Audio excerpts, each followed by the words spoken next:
Welcome to Wolves Weekly. This is Barrett Henderson, Director of Media Relations at Western Oregon University, joined by Mike Johnson. I don't know why I said this is, that felt weird. But anyways, Mike, you know, this is #1 of the season, and no knock to any of the other coaches, but I personally love Wolves Weekly with Mike Johnson. Yeah, so do I. Is that right to say? I love Wolves Weekly with Mike Johnson? Yeah. Actually, I hardly ever look at it. Obviously, did you go back and kind of game film this? What do you want to do better next week? Oh, we do better every week. We get better every time. We've been doing it better every week for many, like this banter. many years. This is totally unscripted.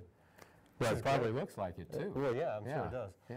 Well, now that Joan Rivers is gone, this is what we got. That's right. Well, Mike. Can we talk? We can talk. Let's talk. Let's talk cross country.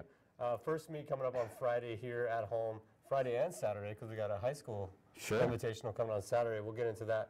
But let's go ahead and talk about, we'll go with the women first, and some of the returners. Obviously, Annie Wade, Stephanie Stuckey, leading a great pack for you. Yeah, Stephanie, Rachel Crawford.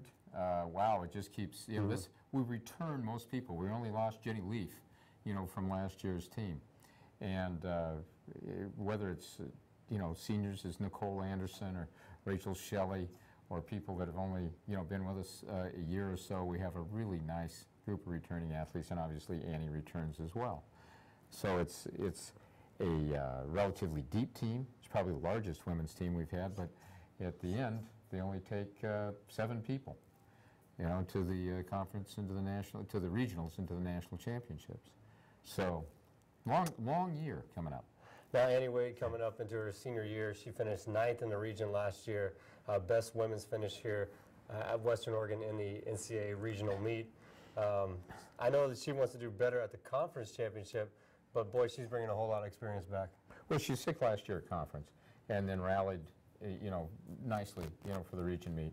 Well, what's nice now is that, in fact, she won't run the first couple meets as we kind of shorten that season, move her towards, you know, the end of the year and find out who's going to run up front.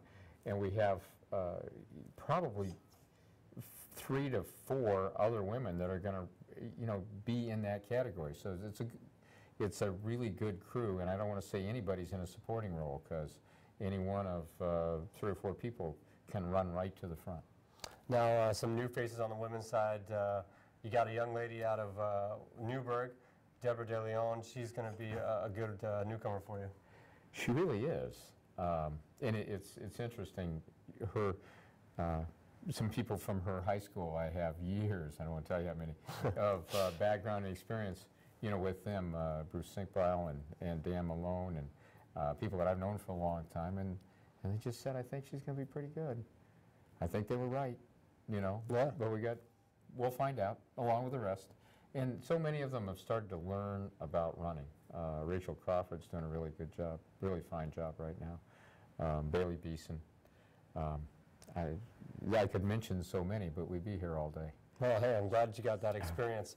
On the other side, the men's side, you got Zach Holloway coming back, but a ton of new faces on the men's side, and you got to replace a young man in Brady Beagley. That's not easy to do.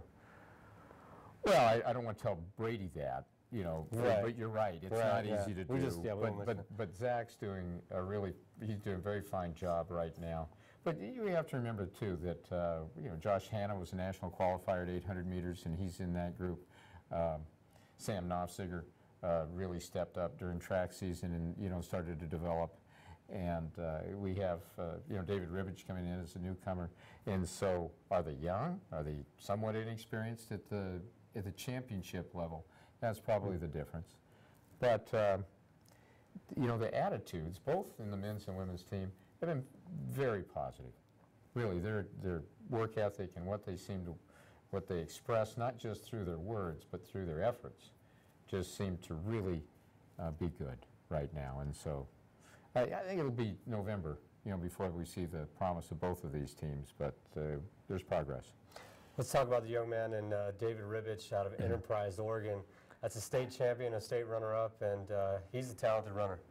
He is, and I'm going to ask you, can you tell me where Enterprise is? You probably can. I can tell you where you can. I've been there a few times. Yeah. Well, you're the only one. Yeah. But he's a small school athlete, but he's, you know, from Eastern Oregon, you'd think, well, he's not that familiar with track and cross country, at the elite level, but he's a student of the sport. He's a student of training. He really understands what it takes, I think, to be an effective racer, but he also understands what it takes to be an effective teammate, and that's very helpful. Well, Mike, starting the season on Friday here at home, the Ash Creek Preserve Invitational, and obviously having that home course is just a really nice advantage that you guys have, and it's a great course. Talk a little about the programs that are coming in for the collegiate race on Friday, and then some of the high schools that will be competing on Saturday. Sure. The collegiate races, we have 10 teams, and it's a mix mostly of people that we like and we know and that are familiar. But the course, you mentioned the course, and there's very limited number of universities in the United States that have an on-campus facility. And most of the people are in a park or a golf course or, someplace off in the wilderness. But here we're able to go right across the street, train there, and have, of course, we'll host NCAA West Regionals here in the fall of 15. So it's, that course has matured, and we're really appreciative of the university's support in putting that forward. But that collegiate meet will have, really, Concordia will be here, and of course they'll join our conference next year. And their coaches are almost all from people that I've worked with in the past who coached here, competed here, or were involved with us at another school. So we know that coaching staff very well. Simon Fraser's coming down, and their women's team was picked as co-favorites for the GNAC title. And of course, we'd like to upset that, but they're a very good team, and they have some really wonderful athletes and great coaching staff that we respect, quite a bit. We have a few local community colleges, and even we have out of the Puget Sound area some people coming down, and so it's a 6K and a 4K, 6K for the men and 4K for the women. It's really just an ice-breaking event where we all get to see what kind of promise we may have a week from now. Yeah, I know you had a unique format to the race last year. Are you going to do the same this year? Wish we could, and that was kind of, we'd start based on 1,500 meter times, we'd start the person with the fastest 1,500 meter time last and the slowest first, and everybody chased each other. Yeah, there you go. But we'll have over 100 athletes in each race this year, and that's just a cumbersome format. But we like to do... That's a positive. Well, yeah, that's a positive, absolutely. Yeah. But we like to do unique and fun things in our races, and you'll see some of that the next day in the 30-team high school event here at the Ash Creek Preserve. Pies for the individual winners. Oh, boy. They get berry pies. Pies for the sports information crew as well? Well, it's kind of messy. Okay. Right, and we need people that can use utensils well. So we're going to start with the athletes, and if all right. I'll get the leftovers. You can model, do some modeling. Okay. But I think we'll bring a pie in for you guys. I love it. All right. We'll do that. Perfect. And then T-shirts for the winning teams, and so it's a fun event. Like I said, 30 teams representing Washington, Oregon, and Idaho. That'll be great. That'll be great. Well, Mike, we appreciate you coming in, and I'm looking forward to another season of Wolves Weekly with you, and best of luck this weekend. Always a great time, Barrett. Thanks so much. Thank you. That'll do it for this week.